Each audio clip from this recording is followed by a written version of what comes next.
오늘 저희들 읽을 말씀은 누가복음 13장입니다. 누가복음 13장 1절부터 5절에 있는 말씀입니다.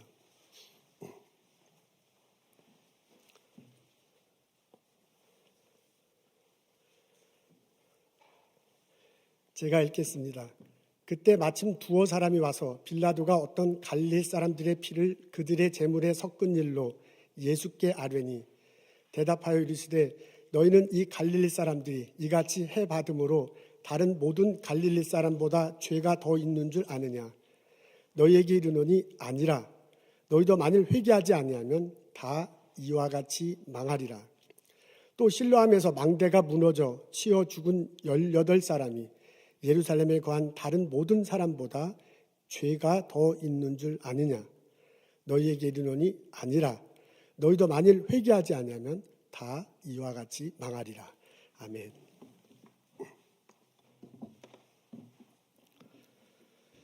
이스라엘 땅 중앙에 남북으로 흐르는 산맥이 있습니다. 유대 산맥이라고 일컫습니다.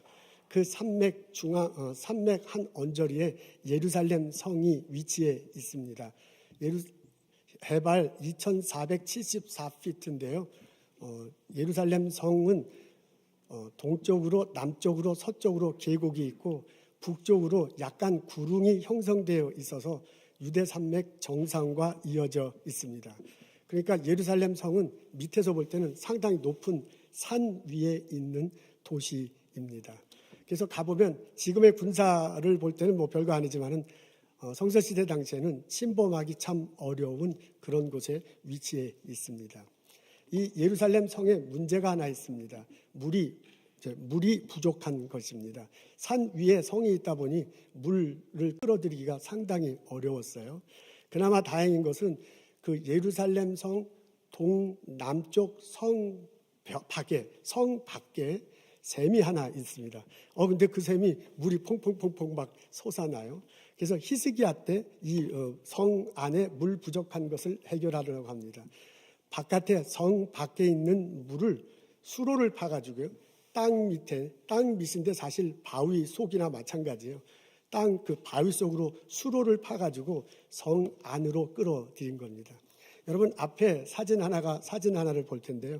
우리들이 보통 보는 예루살렘 성하고 이렇게 보는 그런 사진 있죠. 그거보다 좀 남쪽 부분입니다.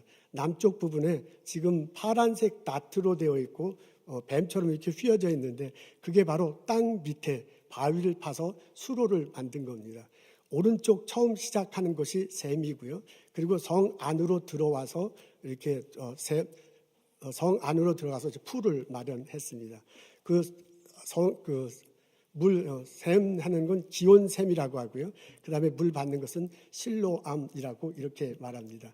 여러분 사진 보면 알겠지만 그 풀, 약간 파란색 돼 있는 게 거기가 이제 풀인데 그리고 그 주변에 그 성벽으로 망대, 오늘 보면은 망대로 나와 있네요. 타워를 이렇게 좀 감쌌습니다. 물이 귀하다 보니까 그것을 좀 잘 보호하느라고 망대를 좀 세워놨고 그리고 좀 넓게 이렇게 해놨습니다. 이것은 히스기야 시절에 요랬을 거다라는 상상도입니다. 상상해서 그린 그림인데 상상도라고 해서 그냥 자기 멋대로 그린 건 아니고요. 성경에 나와 있는 내용에 근거하고 고고학적 발견을 한 것을 더불어서 상상해서 이 정도의 기초를 갖췄을 거다라고 그린 것입니다. 보면 알겠지만 실로암 물이 제법 이렇게 넓고 그리고 좀 잘 해놨습니다. 이것은 헤롯 대왕, 예수님 시절에 헤롯 대왕의 예루살렘이 이런 모양새를 가졌을 거다라고 이렇게 상상해서 그린 그림입니다. 여러분 위쪽에 보면 건물이 보일 텐데 그게 이제 성전산, 예전에 이제 성전이 거기 있었을 거다. 우리 예루살렘 성을 볼 때 이렇게 나온 금색 같은 거 있는데 바로 이제 저게 그림입니다. 그리고 밑에 보면 파란색이 보이죠? 무슨 수영장 같은 게 있는데 거기가 바로 실로암 물입니다. 그리고 그 실로암 파란색 있는 데서 성전산까지 무슨 길 같은 게 이렇게 쭉 올라와 있지요. 그게 이제 길이었을 것이고 그 헤롯 대왕 시절에 거기가 아주 번화한 길이었을 것이다. 우리 타운에 가면 메인 스트리트 있잖아요. 메인 스트리트처럼 번화한 길이었고 옆에는 그 마켓 같은 것들이 있을 거다라고 상상해서 그린 그림입니다. 이것도 상상도이긴 하지만은 그냥 아무 생각 없이 그런 건 아니고요. 성경에 기반하고 그리고 그 당시 고고학적 발견을 통해서 한 것입니다. 지금 이제 길이라고 해놓은데 처음에는 그게 수로인 하수구인 줄 알았어요. 근데 이제 하수구를 공사하다가 하수구 밑에 또 다른 게 있다는 걸 알고 그걸 발굴했더니 길이 있는 거예요. 그래서 그 길을 이제 많이 지금 닦아놨습니다. 제가 10년 전에 그 예루살렘에 가서 공부할 기회가 있었는데 여름 학기에 이제 발견해놓은 길을 따라서 이렇게 실로암에서 위로 올라갈 수 있었습니다. 근데 이제 고고학자들이 발굴은 하더라도 그게 아마 고고학자들 사이에 서로 의견이 다를 수 있는가 봐요. 이게 과연 헤롯 대왕 때 있었던 거냐 아닌가는 학자들 간에 의견이 일치하지는 않는가 본데 많은 대부분의 학자들은 헤롯 대왕 시절에는 저 길이 있었을 거고 거기가 번화가 있을 것이다. 실로암에서 씻고서 그 다음에 자기를 정결하게 하고 성전에 가서 제사를 드렸을 거다라고 많은 학자들이 주장합니다. 실로암은 아주 중요한 이런 점에 있어서 예루살렘 성에서 아주 중요한 역할을 했습니다. 이 실로암 망대 타워에 문제가 생겼어요. 어느 날 타워가 무너져서 그 밑에 있던 사람 18명이 깔려 죽었습니다. 아니 무슨 망대가 무너졌는데 18명이나 깔려 죽나 이렇게 생각할지 모르지만 그때는 아주 굉장히 저희가 번화한 데고 중요한 것 때문에 많은 사람들이 밀집할 수 있어서 그랬습니다. 그 소식을 듣고서요 두어 사람이라고 그러네요. 몇 명이 왔는지 모르지만 두 명이라고 그렇게 얘기하죠. 2명의 사람이 예수님을 찾아와요. 그러면서 예수님에게 뭐라고 했는가 본데 그 뭐라고 한 내용은 나와 있지 않습니다. 예수님이 그 사람이 말한 얘기를 듣고서 예수님이 대답하는 내용이 나오는데 그게 오늘 저희들이 읽은 본문입니다. 그 중에서 4절을 한번 읽어보도록 하겠습니다. 우리 다 같이 읽겠습니다. 시작. 망대가 무너져 죽은 18사람이 예루살렘에 거한 다른 사람보다 죄가 더 있는 줄 아느냐. 만일 회개하지 아니하면 다 이와 같이 만회하리라 그랬습니다. 예수님이 그 사람이 뭐라고 두 사람이 와서 얘기했는데 질문은 생각나지 않지만 예수님이 이렇게 대답해요. 망대가 무너져서 18명이 죽었는데 그 사람이 예루살렘에 거한 사람보다 더 죄가 많은 줄 아느냐? 그리고 아니다 라고 그렇게 말해요. 그 말은 뭐냐면 이 사람들이요 이렇게 질문한 것 같아요. 18사람이 죽었는데 그리고 예루살렘에 많은 사람은 살아있는데 이 사람이 뭐라고 하냐면 죽은 사람은 예루살렘에 있는 사람보다 더 죄가 많기 때문에 죽은 게 아니냐라고 질문을 했는가 봅니다. 그래서 예수님이 이렇게 대답한 거예요. 근데 예수님은 아니다 그렇게 대답을 하셨어요. No. 그 말은 뭐냐면 죽은 사람도 죄인이고 죽은 사람이 더 죄가 많아서 그런 것이 아니다. 죽은 사람도 죄고 또한 예루살렘에 살아있다고 생각하는 그 사람도 죄다라고 그렇게 예수님이 말씀하십니다. 그리고 아니다라고 난 다음에 뭐라고 하냐면 너희도 만일 회개하지 아니하면 다 이와 같이 망하리라 라고 말한 사람한테 얘기합니다. 망한다라는 게 여러 가지로 해석될 수 있지만 여기서는 죽는다라는 것으로 해석될 수 있어요. 그리고 만일 회개하지 않으면 우리가 일반적으로 회개한다 할 때는 죄를 회개하는 거잖아요. 그리고 여기서 죄에 대해서 얘기하는 걸 봐서는 예수님이 이 찾아온 사람에게 뭐라고 말했는지 알 수 있어요. 너도 죄를 회개하지 않으면 너도 죽을 것이다 라고 그렇게 말하는 내용입니다. 여러분 이 내용을 읽고서 그 상황을 추측해 보면 찾아온 두 사람이 뭐라고 질문했는지 유추할 수 있습니다. 그 사람이 이렇게 얘기한 듯합니다. 예수님, 예루살렘에 망대가 무너져서 18명이 죽었습니다. 그 사람이 예루살렘에 살아있는 사람보다 더 죄가 많지 않습니까? 그러면서 그렇게 말하는 나는 죄가 없는 사람이 아닙니까? 라고 말했을 거예요. 이분의 심정은요, 죽은 사람은 죄가 아주 많은 사람이고 예루살렘에 산 사람은 죄가 있는 사람이고 예수 앞에서 말하는 나는 죄가 없는 사람이다 라는 생각을 가지고 예수님한테 말한 듯합니다. 그때 예수님이 no, 아니다. 그러면서 너도 회개하지 않으면 망할 거다. 너도 회개하지 않으면 죽을 거다. 그 말은 뭐냐면 너도 죄인이다 라고 그렇게 말을 하고 있습니다. 그러고 난 다음에 예수님께서요 이 사람에게 너가 회개해야 될 것이다 라고 예수님이 그 사람에게 말하고 있습니다. 예수님이요 찾아온 그 사람에게 말했다는 것이 중요합니다. 예수님이요 죽은 18명에게 얘기한 게 아니고요, 예수님이요 예루살렘에 살아있는 그 사람들에게 얘기한 것이 아니고 찾아와서 나는 선한 사람이 아니냐라는 식으로 말한 그 사람에게 뭐냐면 너가 회개해야 된다. 그 사람은요 예수님 앞에 찾아와서 죽은 사람들에 대해서 정죄했습니다. 그분은 예수님 앞에 살아서 나는 예수님 앞에서 선한 사람입니다 라는 식으로 말했습니다. 그리고 그런 사람들에게 뭐냐면 너가 회개해야지, 너가 회개하지 않으면 너도 죽을 것이다 라고 그렇게 말을 하셨습니다. 이야기는 여기서 끝납니다. 예수님이요 너도 회개해야 된다라고 그렇게 말했는데 예수님을 찾아온 두 사람이 그리고 난 다음에 어떻게 했는지는 나와 있지 않습니다. 아마도 그 두 사람이요 예수님이 말씀하신 대로 내가 회개해야 되는구나 라고 생각하고 회개할 수도 있고요, 무슨 헛소리냐, 나는 살아있고 저 사람은 죽었는데 나는 그래도 선한 사람이다 라는 식으로 예수님 앞에 하고서요 콧방귀 뀌고 나갔을 수도 있습니다. 여러분 어떻습니까? 만일 우리가 그 상황에 있다면, 그 두 사람과 예수님이 말하는 상황 속에 내가 있다면 어떤 생각을 갖겠습니까? 그 사람들이요 두 사람이 예수님이 말한 것을 받아들였겠습니까? 아니면 예수님 말하는데 콧방귀 뀌면서 그냥 갔겠습니까? 우리는 그 두 사람이 어떻게 했는지 잘 모릅니다. 성경에 나와 있지 않습니다.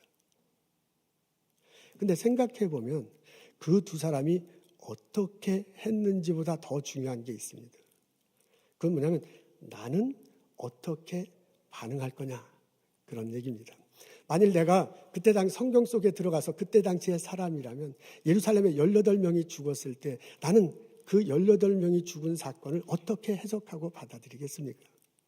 만일 내가 두 명과 함께 예수님 앞에 나와서 18명이 더 죄가 있고요, 예루살렘에 있는 사람은 죄가 많고요, 나는 선함시다라고 만일 내가 얘기했을 때 예수님이 나한테 너가 죄인이다, 너가 회개해야 된다라고 하면 나는 어떻게 반응을 했겠습니까?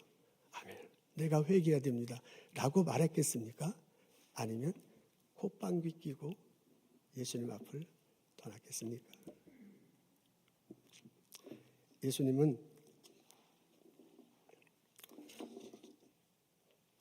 예수님은 정죄가 아니라 회개해야 된다고 말해주고 있습니다. 두 사람이 찾아와서 정죄하고 있거든요, 그 사람을요. 근데 그 사람 정죄할 게 아니라 너가 회개해야 될 거라고 그렇게 말하고 있습니다. 다른 말로 하면 다른 사람을 보고 뭐라고 할 것이 아니라 오히려 너 자신을 둘러보아야 될 것이라고 이렇게 알려주고 있습니다. 근데 사실 살아가다 보면, 신앙생활하다 보면 우리는 이대로 향하기가 참 쉽지 않습니다. 사건이 벌어졌을 때, 무슨 사람들과의 관계에서 일이 터졌을 때 저 사람을 질책하기가 쉽지, 이게 내 잘못이다 말하기는 참 쉽지 않습니다. 우리는 나 자신을 반성해보다는 다른 사람을 핑계를 대면서 사건을 덮기가 훨씬 더 쉬운 그런 사람입니다. 내가 하면 낭만이고 남이 하면 불륜이라는 말이 있어요. 똑같이 잘못해놓고 내가 하는 것은 낭만으로 여기는 게 솔직한 우리들이에요. 아전인수라는 한자어가 있습니다. 내 논에 물을 댄다는 그런 뜻이에요. 여기 내 논도 있고 저 사람도 논인데 시냇물 물은 한정적이야. 그러면 그 시냇물을 내 논에도 되고 저 사람 논에도 돼야 되잖아. 그래야 공평하잖아. 아니야. 아전인수. 내 논에만 물이 들어오면 돼. 전원에 물이 안 들어가도 상관이 없어. 그리고 내 논에만 물이 들이도록 물이 아주 부족해서 내 논에만 물이 들도록 만드는 게 괜찮아. 난 도둑질할 게 아니야. 근데 저 사람이요, 물이 부족할 때 내 논에 물을 들어오지 못하게 하고 자기 논에만 물을 두려면 누라면 저 사람 도둑놈이야. 내 물을 뺏어가면 어떻게 해. 그게 아전인수라고 하잖아요. 근데 우리들 살아가다 보면 그런 아전인수하는 모습을 우리는 많이 보이고 있지 않습니까? 이런 우리들에게 예수님이 뭐라고 하냐면 정죄보다는 회개해야 될 것이다 라고 알려주고 있습니다. 오늘날 예수님께서 성전에 올라가시는데 바리새파 사람, 서기관과 바리새파 사람이 예수님을 찾아왔습니다. 여인을 한 명 데리고 왔어요. 그러면서 현장에서 잡았습니다. 간음한 여인입니다. 어떻게 하면 좋겠습니까? 라면서요. 모세 율법에 보면 돌로 쳐 죽이라고 합니다. 뭐 다 돌 들고 있어. 그럼 예수님 어떻게 하면 좋겠습니까? 그러니까 예수님이 그러잖아요. 죄 없는 사람보다 먼저 치라. 그 말을 하고 난 다음에 예수님이 땅바닥에 이렇게 뭐라고 썼대요. 그러니까 예수님이 한 그 말이 마음에 찔려가지고 사람이 한두 명 이렇게 떠나기 시작했어요. 한참 지나고 보니까 사람이 다 없는 거예요. 그래서 예수님이 일어나서요. 여인에게 물어보잖아요. 너를 고발하고요. 너를 정죄한 사람들 다 어디 갔느냐? 다 갔습니다. 그러니까 예수님이 그 여인에게는 나도 너를 정죄하지 않겠다. 다시는 그러면 안 좋겠다. 그러지 않으면 좋겠다라고 그렇게 말을 합니다. 여러분, 이 내용이 요한복음에 나와 있는데요. 이 내용을 가지고 성경 공부를 하면 반드시 나오는 질문이 두 가지가 있습니다. 첫 번째 질문은 뭐냐면요. 아니, 현장에서 잡혔으면 남자도 있을 텐데 그 남자는 어디 갔습니까? 라고 진지하게 물어보는 사람이 있거든요. 근데 그건 약과야. 어떤 사람은 눈을 부쩍 뜨고 성질이 나가지고 목사님, 그 XX는 도대체 어디 갔습니까? 뭐 이렇게 따지는 분이 있어요. 아니, 내가 어떻게 알아요? 그 자리에 내가 없었는데. 하여간 그 사람은 도망갔는지 그냥 다른 사람들에 의해서 도망가도록 만들었는지 모르지만 남자는 빠졌어. 참 아쉽습니다. 근데 왜 남자는 없는가는 잘 모르지만은 그냥 두 번째 질문은 뭐냐면 예수님이 땅바닥에 뭐라고 썼을까 하는 질문을 반드시 합니다. 몰라요. 예수님이 뭐라고 썼는지 알지 못합니다. 근데 제가요 앞뒤 문맥으로 이렇게 상상을 해볼 수는 있을 것 같아요. 예수님이 땅바닥에 두 번 썼습니다. 첫 번째 문장은 이렇게 썼을 것 같아요. 아이고 이놈아 도끼인 개끼니다. 두 번째 문장은 이렇게 썼을 것 같아요. 아이고 이놈아 너나 잘하거라. 여러분 제 추측인데 이 추측에 동의하지 않습니까? 예수님은 이 사건을 통해서 우리에게 알려주고 있습니다. 정죄보다는 회개하거라. 예수님의 이 말씀을 우리들 삶에 적용하기 위해서 약간 적극적으로 이 말씀을 해석해야 할 필요가 있습니다. 오늘 본문을 통해서 예수님이 말해준 건 정죄가 아니라 회개입니다. 근데 이것을 예수님 평상시 말한 우리 삶을 좀 더 적극적으로 적용하기 위해서 약간 변화시킬 수 있습니다. 예수님은 이런 경우에 반드시 한 소리가 있습니다. 하나님 사랑하고 나를 사랑하고 이웃 사랑하는 말씀을 하셨습니다. 그러니까 그 말씀한 것과 오늘 여기서 정죄가 아니라 회개라는 것을 연결시켜서 좀 받아들이면 우리들 삶 속에 좀 더 확실하게 적용할 수가 있습니다. 예수님은 이웃에 대해서 정죄하기보다는 사랑하라라고 가르쳐주고 싶습니다. 예수님은 나에 대해서요. 나를 사랑하면서 나를 반성하라고 그렇게 가르쳐주고 있습니다. 여러분 예수님이 회개하라고 하는데 이 회개를 할 때 내가 반성을 할 때 나 자신을 사랑하면서 반성해야 할 필요가 있습니다. 하나님이 때때로 우리를 꾸짖을 때 하나님이 우리를 다할 때 그것이 잘못됐다를 가르쳐주는데도요 그 밑바탕에는 사랑이 깔려있어. 하나님이 나에게 구원의 길을 열어준 가장 위대한 사건 밑바탕에는 사랑이 있어. 따라서 그 예수님 앞에 나 자신을 반성할 때도 내가 꼭 가져야 할 게 뭐냐면 저 하나님이 예수님이 나를 사랑한다는 거예요.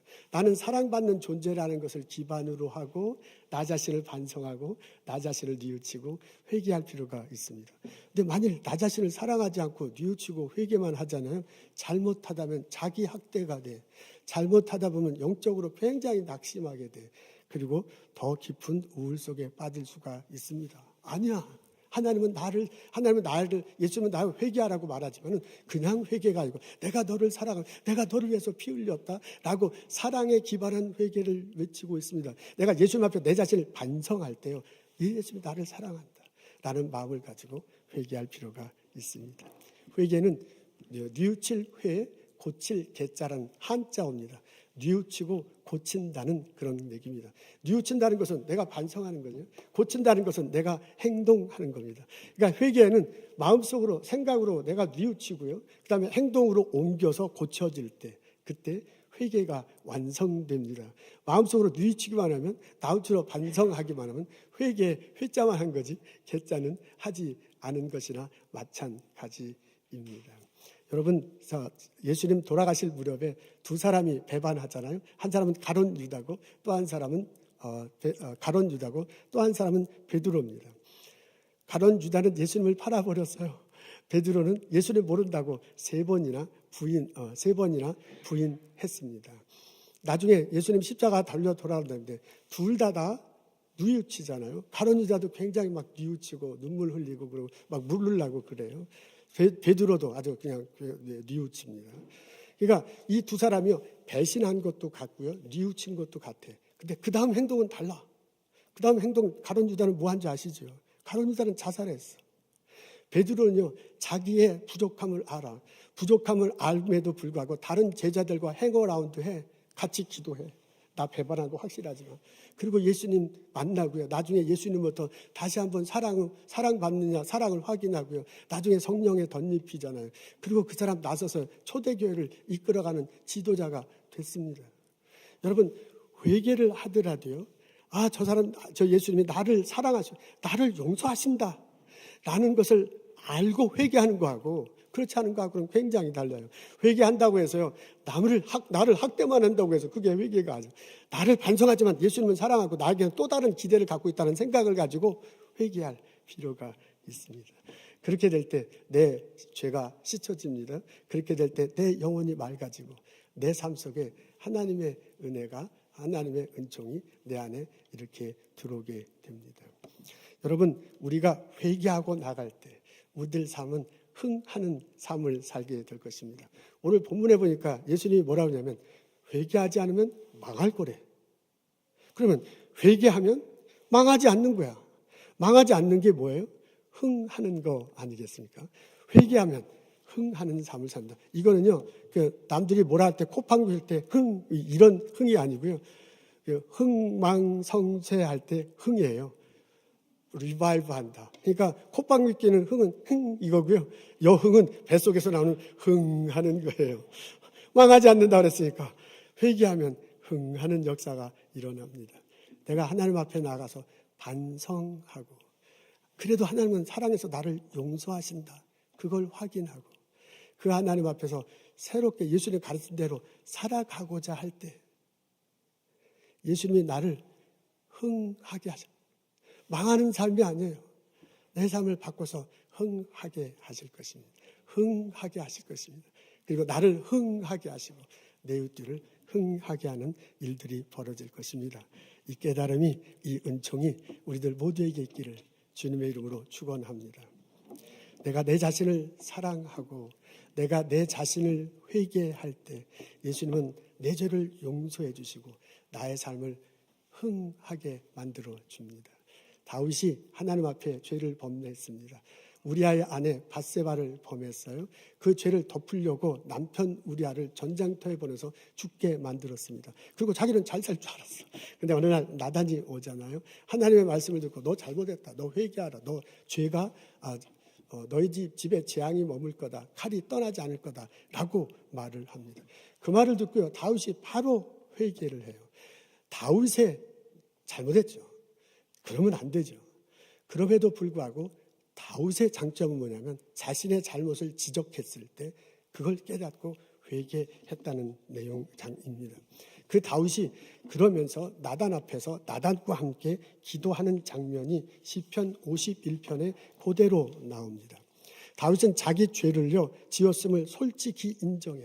그러면서 용서를 구하고요. 이렇게 구합니다.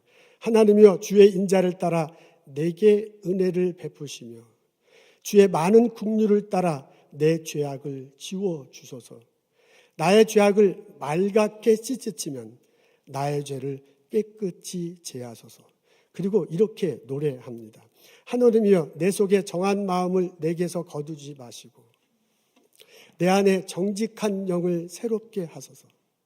나를 주 앞에서 쫓아내지 마시고 주의 심령을 내게서 거두지 마소서. 주의 구원의 즐거움을 내게 회복시켜 주시고 자원하는 심령을 주사 나를 붙들어 주옵소서. 이렇게 기도하고 노래해요. 나단이 그것을 듣고 하나님이 나단을 통해서 죄 용서함을 베풀어 주세요. 그리고 이 시편 51절에 뭐라고 적혀있냐면 상한 심령이 정직한 심령이 됐대. 심령이 상했어. 다른 남편 여자하고 자는 게, 같이 사는 게 굉장히 겉으로 보아 좋았는데 알고 보니 자기의 마음과 영혼은 상해 있어요. 그 상했던 영혼이 솔직히 하나님 앞에 죄를 고백하고 용서해달라고, 그리고 맑은 영혼 달라고 기도하고 났더니 정직한 심령이 됐대. 아이고, 아멘, 할렐루야. 이 정직한 심령 위에 하나님이 복을 내려주시잖아요. 다시 다윗에게 리더십을 주셔서 이스라엘 이끌어가게 해요. 이스라엘의 전후후무한 왕으로 만들어 주셨습니다. 다윗이 잘 정치를 해서 다윗 때 가장 땅이 넓었어요. 가장 평안한 시대를, 태평성대를, 이스라엘로 볼 때는 태평성대를 누리게 됐습니다. 다윗이요, 상한 심령이 정직한 심령이 됐을 때 하나님이 그렇게 맑은 영혼으로 만들어주시고 하나님이 복을 내려주시는 거예요. 오늘 본문에 나온 예수님의 용어로 하자면 자신이 회개해서 망하지 않은 거야. 우리가 쉽게 표현한 대로 얘기하면 자신의 반성을 했기 때문에 자신이 흥하게 된 거예요. 자신이 흥하니까 자신과 같은 사는 가족들이 흥하게 되고요. 나라가 흥하게 되는 거야. 이런 놀라운 역사가 다윗에게 있었습니다. 여러분, 그런 깨달음이, 그런 역사가 오늘 예배드리는 나와 여러분들이 되기를 주님의 이름으로 소원합니다. 우리 사순절을 맞고 있습니다. 십자가를 달고 고난당하신 예수님을 묵상하며 나 자신을 바라보는 기간입니다. 내가 이웃들과 살면서, 내가 직장에서 같이 생활하면서, 세탁소에서 손님 맞으면서, 연구소에서 같은 동료들, 학교 학생들 가르치면서 혹시 내가 내 동료들을 정죄하지는 않았습니까? 내가 말로는 표현하지 않지만 눈빛으로, 마음속으로 차별하고 무시하지는 않았습니까? 내가 우리 같이 신앙생활하는 사람들 중에서요, 그래도 나는 저 사람보다는 그래도 예수님 말씀대로 산다라고 스스로 위안하면서 나도 모르게 예수님 앞에서 저 사람은 죄인이고 나는 선한 사람이다라는 태도로 신앙생활하고 있지는 않습니까? 내가 십자가를 지신 예수님 앞에 무릎 꿇고 내 마음을 비추어 봐서 그것이 거울 돼서 그 거울 속에서 이런 나의 모습이 보인다면, 이런 나의 죄가가 드러난다면 그것을 가지고 예수님 앞에 나아가 무릎 꿇고 기도해야 할 필요가 있습니다. 예수님, 나의 잘못을 말하고 나의 잘못을 주님 앞에 자백합니다. 예수님, 용서하여 주옵소서. 하나님, 나를 사랑하시는 그 사랑으로 나를 용서해 주시고 나의 영혼을 맑고 이 상한 심령을 정직한 심령으로 바꿔 주옵소서. 우리가 이렇게 기도할 때 나를 사랑하시는 예수님, 나 위에 피 흘려 돌아가신 그 예수님이 나를 용서해 주시고 나의 상한 심령을 정직한 심령으로 만들어 주시고 나를 흥하게 하실 줄로 믿습니다. 나를 위해서 내 가족이 흥하고 나를 위해서 내 일터가, 내 학교가, 내 이웃들이 흥하는 그런 놀라운 역사가 일어날 줄로 믿습니다. 사순절 기간에 십자가 앞에 내 자신을 둘러보고 반성하는 나와 여러분 되시기를 주님의 이름으로 축원합니다. 내가 주님 앞에 나가 내가 이웃들에 대해서 정죄하는 것이 아니라 그들을 사랑으로 대할 때 그 삶 속에는 흥하는 삶이 나타납니다. 예수님이 여리고로 갔습니다. 삭개오를 만나요. 그 삭개오가 뽕나무에 올라갔을 때 내려오라잖아요. 내가 너희 집에 가겠다 그래요. 그래서 그 예수님 집에 들어가니까 동네 사람들이 다 뭐라 그랬어요? 죄인의 집에 들어간다. 우리 시국에 하면 뭐야 왜 저 사람 왜 절로 가? 뭐 이제 이러는 거야. 근데 그거하고 아무 상관이 없어요. 예수님이 삭개오 집에 들어가잖아요. 그리고 식사 같이 했을 것 같아요. 말씀을 나눴을 것 같아요. 그러고 난 뒤에 삭개오가 벌떡 일어나서 뭐라고 했는지 여러분 다 아시죠? 내 자신을 반 나눠서 이웃들에게 주겠습니다. 내가 일하다 사기친 거 뺏은 것 있으면 4배나 갚겠습니다. 그때 막 예수님께서요, 이 집안의 구원이 이뤘다. 이 사람도 아브라함의 자손이다. 나는 잃어버린 자를 찾기 위해서 왔다. 그렇게 말씀하세요. 여러분, 주변의 사람들이 저 사람 죄인이다 말할 때 예수님은 그에게 사랑을 베풀었습니다. 주변에 있는 사람이요, 저 삭개오한테 흥흥 하는데요, 예수님은 그에게 사랑을 베풀어서요, 그 삭개오가 흥하는 역사, 망하는 게 아니라 흥하는 삶으로 바꾸었어요. 이웃 재산 나눠줬으면 이웃들도 흥하게 된 거 아니에요. 사기쳐서 뺏은 사람에게 4배나 갖고서 그 사람 흥하게 된 거 아니에요. 한 사람이 흥해서 모든 사람들이 흥하게 되는 역사가 벌어졌습니다. 정죄하면 다 같이 망합니다. 사랑하면 다 같이 흥합니다. 기도하겠습니다. 하나님, 주님 앞에 나가서 나 자신을 들여다보게 하옵소서. 하나님, 사랑받고 있는 나, 주의 용서함 받아서 구원받았다고 고백하는 나, 내가 이웃들을 정죄하지 않고 사랑하게 하옵소서. 그가 흥하고 나도 흥하고 우리가 흥하는 역사가 우리들 삶 속에 일어나도록 인도해 주옵소서. 감사합니다. 예수님 이름으로 기도합니다.